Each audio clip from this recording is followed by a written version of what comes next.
শ্রবণ করালেন। নবম স্কন্ধের শেষে মহারাজ পরীক্ষিত বলছেন, এতে চান্দ্র কলাপংশ কৃষ্ণস্তু স্বয়ং ভগবান ইন্দ্রাদি ব্যাকুলং লোকং বিলয়ন্তি যুগে যুগে। হে পরীক্ষিত, এই পর্যন্ত যে যে অবতারের কথা তুমি শ্রবণ করলে, তার মধ্যে কেউ অংশ কেউ কলা। অংশ কাকে বলে না, 4 ভাগের 1 ভাগকে অংশ বলে, আর 16 ভাগের 1 ভাগকে কলা বলে। সকলেই ভগবান। পূর্ণমাদ পূর্ণমিদম পূর্ণাৎ পূর্ণমদচ্যতে পূর্ণস্য পূর্ণমাদায় পূর্ণমেবাবশিষ্যতে। উপনিষদ বলেন ভগবানের সমস্ত অবতারই পূর্ণ, কিন্তু প্রত্যেকের একটা মর্যাদা নির্ধারণ করা আছে, প্রত্যেকের একটা সীমাবদ্ধ করা আছে। তার বাইরে তারা ভগবত্তা প্রকাশ করতে পারেন না। ভজন করেন।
চৈব জিহানাম অগতিম গতি ব্যক্তি বিদ্যা অবিদ্যা চ সবাচ্চ ভগবান।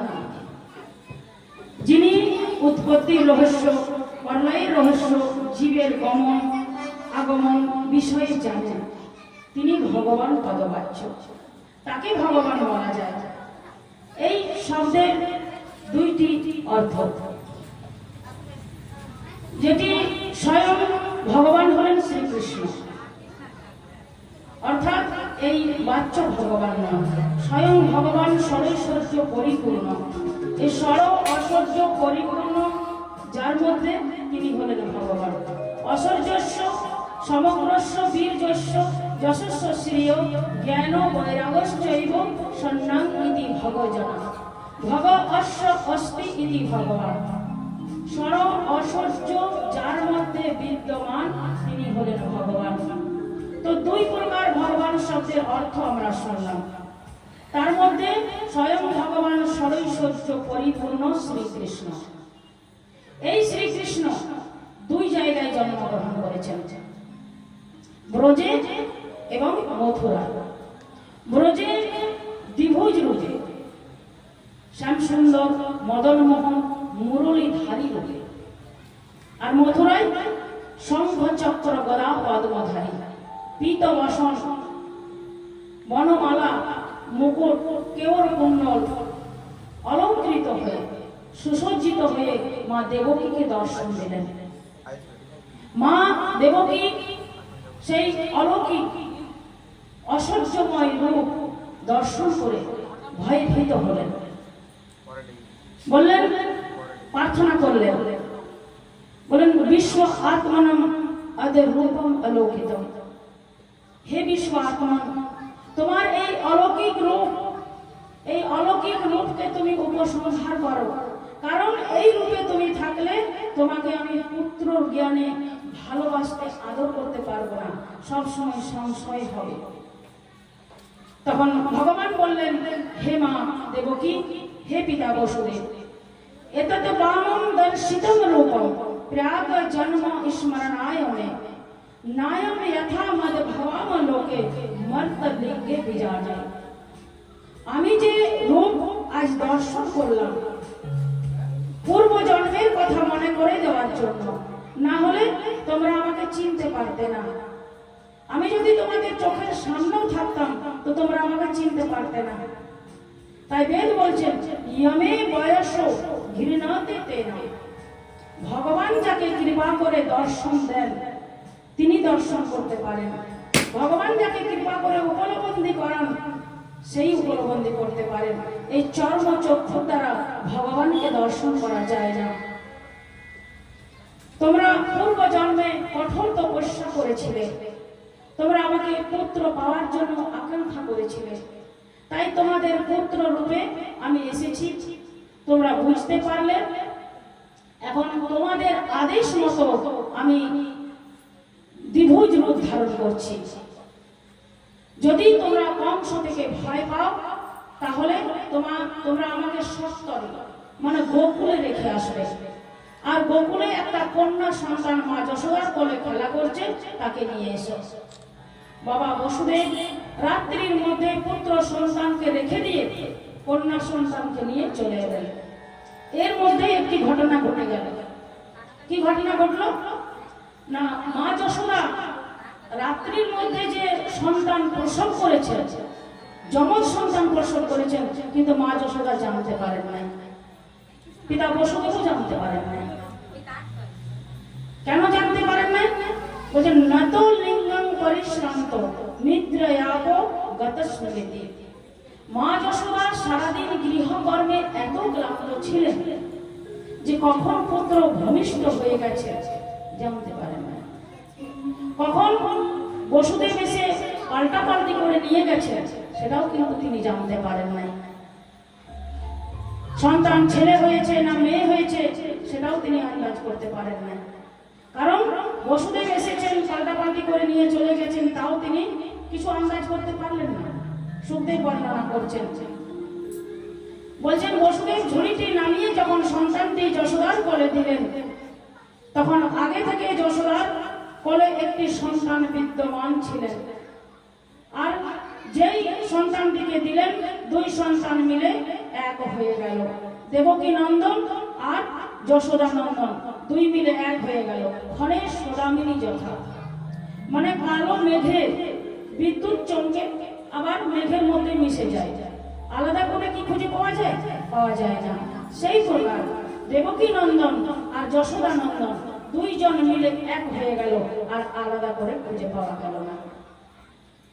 বলছেন এই ভাগবতের রহস্য খুব রহস্যময় লীলা, কিন্তু এটা খুব অন্তর্নিহিত লীলা। ভগবানের লীলা রহস্যময়।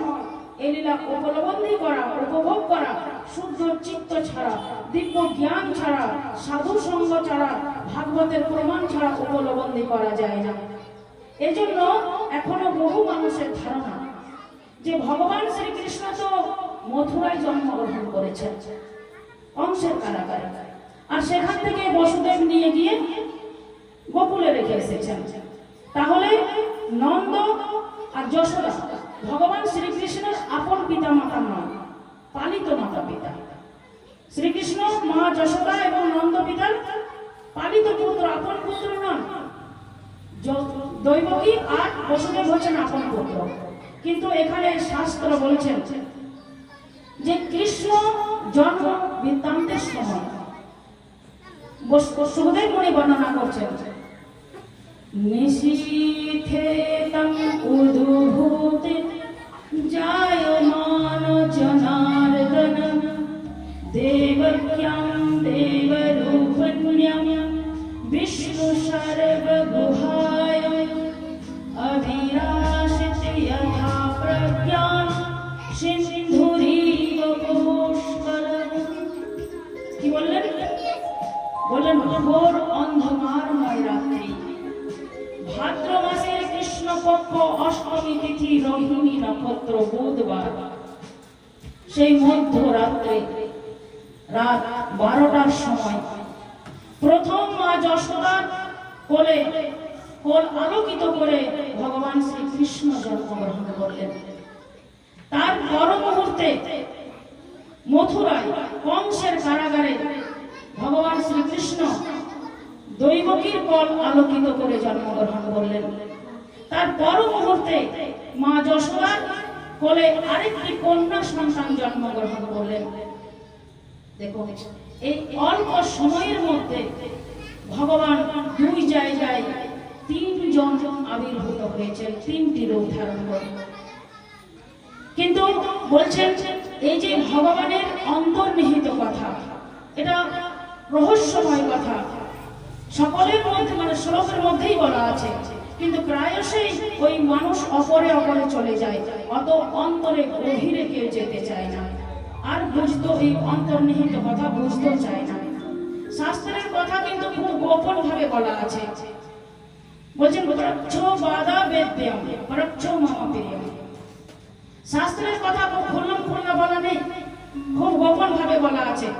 তো এই শাস্ত্রের কথা এই রহস্যময় বুঝতে গেলে প্রথমে আপনাকে গুরু সঙ্গ করতে হবে, গুরুর অনুশীলন করতে হবে, গুরুর সেবা করতে হবে, না হলে বোঝা যাবে না। বলছেন খুল্লা বলে দিলে কি হতো? বলছেন মহিমা নষ্ট হয়ে যেত। যেমন ধরুন একটা ডাবের জল, তো ডাবের জল কত উপকার, খুব উপকারী আমাদের লাগে, কিন্তু সেই ডাবের জলটা যদি খুল্লা থাকতো তাহলে তার মধ্যে অনেক কিছু সংক্রমিত হতো আর ডাবের জল নষ্ট হয়ে যেত। তো সেই জন্য খুব গোপন ভাবে ওই শক্ত পুক্ত করে ডাবের জলকে ভিতরে রাখা আছে। বলছেন গোপন্যম গোপন্যম গোপন্যম প্রজগনত দত্তে চ সিদ্ধিহারি শিয়াত তস্মাৎ যদনেত না গোপন্যম। গোপন ভাবে গোপন করবে, গোপন করবে, গোপন করে রাখবে। খুল্লা দিয়ে দিলে অর্থ হানি হয়, সিদ্ধি হানি হবে, তাই গোপন ভাবে সব কথা বলা আছে।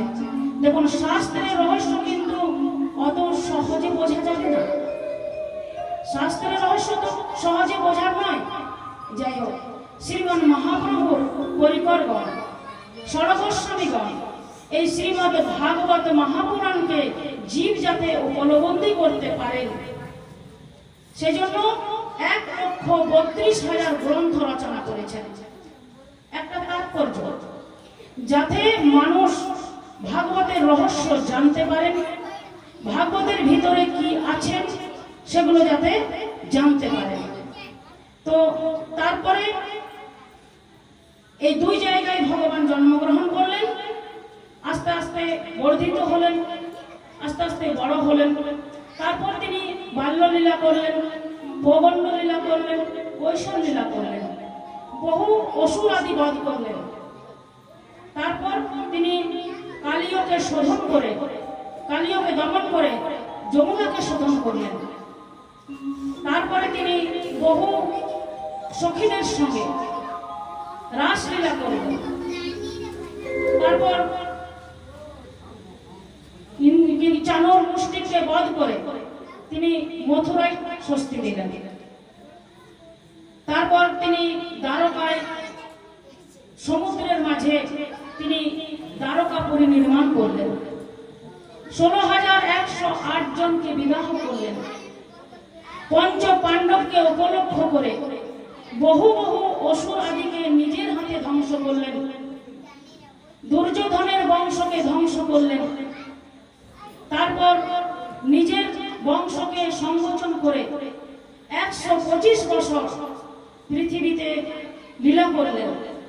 তারপর তিনি স্বধামে চলে গেলেন। দেখুন, ভগবান শ্রীকৃষ্ণের লীলাটি, স্বয়ং ভগবানের লীলাটি এইভাবে সংক্ষেপে বলে দিলেন। এত সংক্ষেপে বলাতে পরীক্ষিতের মন ভরল না।